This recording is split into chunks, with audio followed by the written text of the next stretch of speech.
Shalom, Ubrajá, bendiciones en nombre de Jesús y paz, Kairos, Kairene, gracia y paz en el nombre de Jesucristo. Hoy continuamos con nuestra meditación, nuestro comentario devocional a el libro de Apocalipsis. Hoy toca el capítulo 2 del versículo 1 al 7, el mensaje a la iglesia en Éfeso. Dice así la palabra: escribe el ángel de la iglesia en Éfeso, el que tiene las 7 estrellas en su diestra, el que anda en medio de los 7 candeleros de oro, dice esto: yo conozco tus obras y tu harto trabajo y paciencia, y que no puedes soportar a los malos, y has probado a los que dicen ser apóstoles y no lo son, y los has hallado mentirosos. Has sufrido, has tenido paciencia, has trabajado arduamente por el amor de mi nombre, y no has desmayado. Pero tengo contra ti que has dejado tu primer amor. Recuerda, por tanto, de dónde has caído, y arrepiéntete ya en las primeras cosas, pues si no, vendré pronto a ti y quitaré tu candelero de su lugar, y si no te hubieras arrepentido. Pero tienes esto, que aborreces las obras de los nicolaitas, las cuales yo también aborrezco. El que tiene oído, oiga lo que el Espíritu dice a las iglesias: al que venciere, le daré a comer del árbol de la vida, el cual está en medio del paraíso de Dios. Este es uno de los 7 mensajes proféticos, las 7 advertencias a las iglesias en Asia. Muchos se pueden preguntar ¿por qué solamente a 7 iglesias? ¿No había más iglesias en esa época? Por supuesto que había muchas más, pero estas 7 iglesias se puede considerar que son 7 tipos de distintas congregaciones con distintas virtudes y distintos defectos. Así que podemos interpretar que estas 7 iglesias muestran 7 advertencias a distintas maneras en las cuales una iglesia, una congregación o una persona puede caer. Una frase que a mí me encanta decir es que lo importante no es cómo empiezas, sino cómo acabas. Muchas personas empezaron muy bien en el Señor, con un gran fuego y con una pasión, y luego con el paso de los años todo eso se perdió. Así que básicamente el mensaje a la iglesia en Éfeso habla acerca de eso, habla de la pérdida del primer amor. Pero empecemos por el primer versículo. Habla de que el Señor está en medio de su iglesia y es el que la sostiene. Es decir, que el que hace que una congregación o una persona esté en pie es el Señor. El que hace que su candelero esté encendido es la luz del Señor que reflejas en tu vida o se refleja en tu iglesia. Y que Él es el que sostiene en medio de las dificultades, en medio de los problemas y en medio de las circunstancias.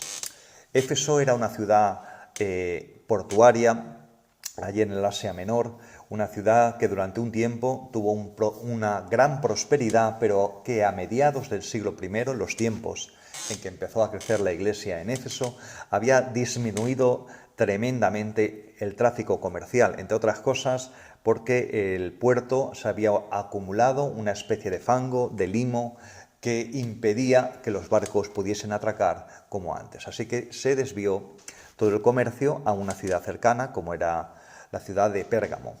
Eso trajo un inicio de una crisis económica. Y vemos que, igual que en nuestros tiempos, cuando vienen los problemas de crisis, de dificultades, tanto a nivel personal como a nivel económico, la gente empieza a buscar de Dios. En el caso de los efesios, la solución que buscaron no es buscar al Dios vivo, sino incrementar el comercio de figuras de la diosa Diana, la cual tenía su templo en esta ciudad de Éfeso, y tenían un gran comercio. Así que el gran peligro a veces es, en vez de ir a buscar al Dios vivo, ir a sustituirlo por aquello que no es de Dios, como puede ser la idolatría, el espiritismo o tantas formas de espiritualidad diabólica apartada de los caminos de Dios. Entonces los efesios recibieron el Evangelio en un pequeño grupo. Parece ser que el que inició esta iglesia fue Apolo, el cual se cita en otras partes de las Escrituras. Eran como 12 creyentes al principio y empezaron a tener reuniones en la casa de un maestro que se llamaba Tirano. En esa época las escuelas tal cual las entendemos ahora no existían. Existían lo que eran pequeñas escuelas privadas donde un maestro enseñaba en su casa, en su patio, o lo que era la tutoría personal, el mentoring, como decimos ahora modernamente, personalmente. Y Jesús habla a la iglesia en Éfeso y le dice Él conoce tus obras. Y esto es interesante porque Dios conoce lo que hacemos y dejamos de hacer. Y una de las cosas buenas que tenía Éfeso era que había trabajado mucho y había tenido paciencia. Y verdaderamente en el reino de Dios, estés al cargo de una obra o simplemente quieras crecer y madurar espiritualmente, vas a tener que trabajar duro. Yo no sé quién puede haber enseñado que el cristianismo es fácil. No solamente es una guerra, porque hay una gran oposición externa e interna, pero si uno quiere crecer espiritualmente, te va a llevar tiempos de oración, tiempo de estudio de la palabra, tiempo de asistir a reuniones, tiempo de aprender de otros líderes. Entonces se necesita un trabajo arduo y duro y tener paciencia, porque los cambios, las bendiciones, no vienen de forma inmediata, sino que tienen su tiempo. Es decir, Dios tiene una agenda distinta a la nuestra, pero también tiene unos tiempos distintos a las nuestras. Habla también de que no ha soportado lo malo y eso es importante porque muchas veces tenemos mucha permisividad con el pecado en nuestras vidas. Tenemos un gran espíritu de juicio del pecado en los demás para criticarles, para señalarlos con el dedo, pero a veces en nuestra vida somos muy permisivos con el pecado. Entonces tenemos que aprender a cortar con el pecado a nivel personal, pero también ejercer disciplina y oposición cuando intente introducirse en la iglesia. Aquí habla de los falsos apóstoles y vemos como en los tiempos modernos hay tanta gente que se atribuye el término apóstol, que en griego significa mensajero de Dios, es uno de los 5 ministerios y que en el contexto bíblico es aquel tipo de persona que Dios le ha llamado a abrir iglesias, a ponerlas, a supervisarlas y a hacer que la obra crezca. La obra pionera es un trabajo arduo y difícil.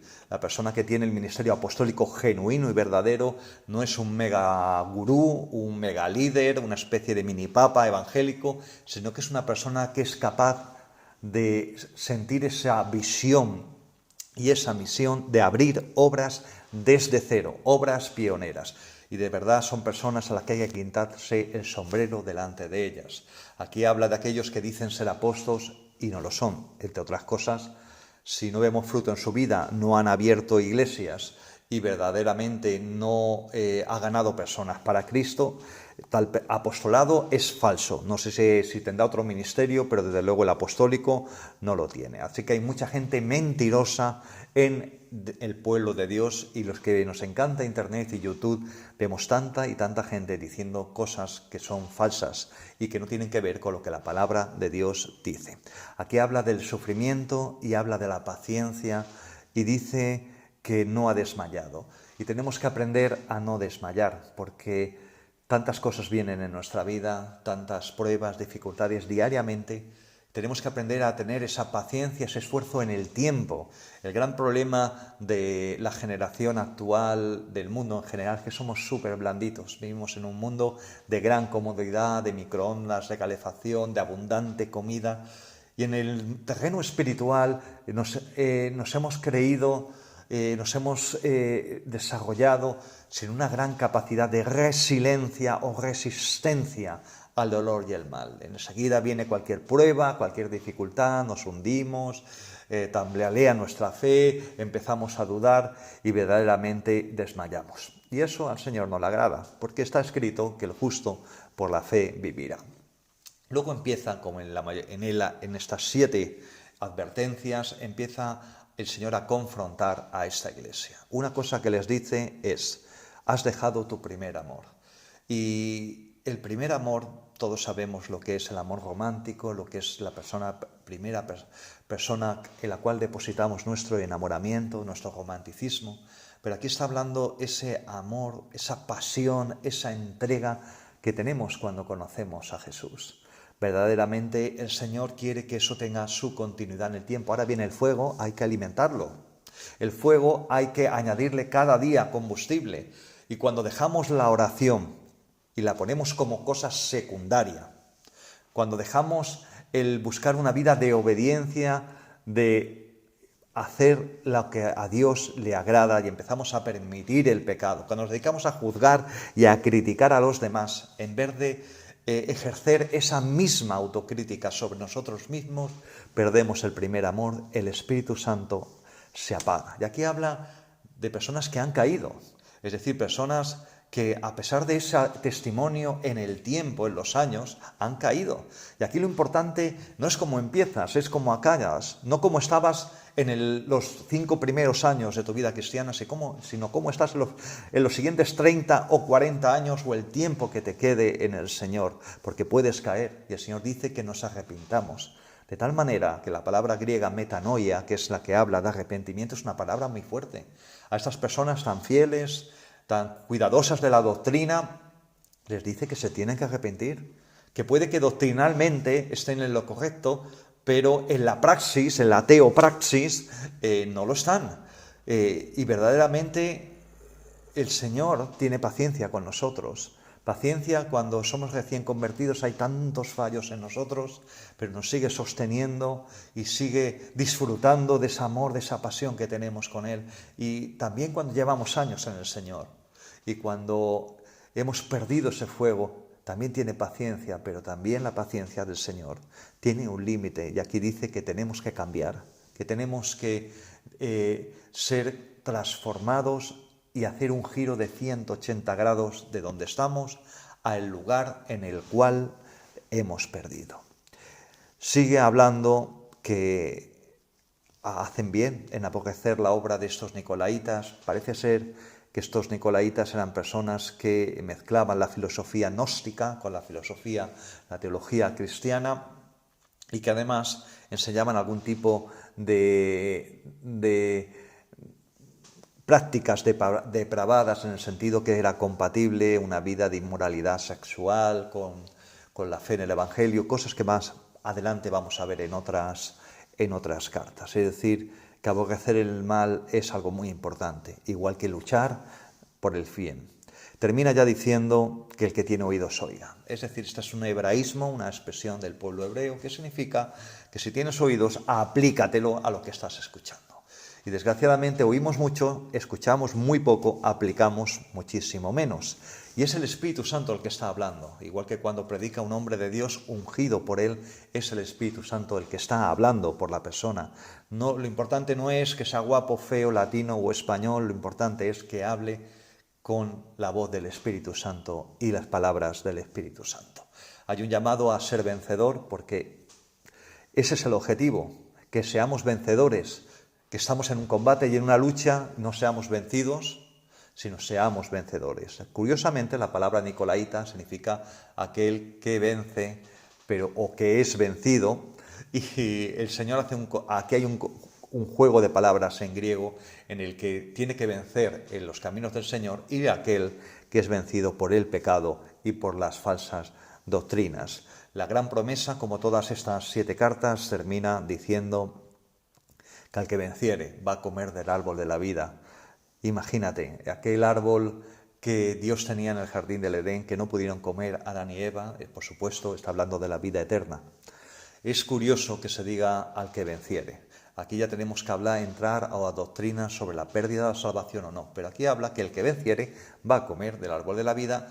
La gran pregunta que yo te hago, ¿y si no vences? ¿Vas a comer del árbol de la vida? Una buena pregunta que te tienes que hacer. Y dice que la cual está en medio del paraíso de Dios.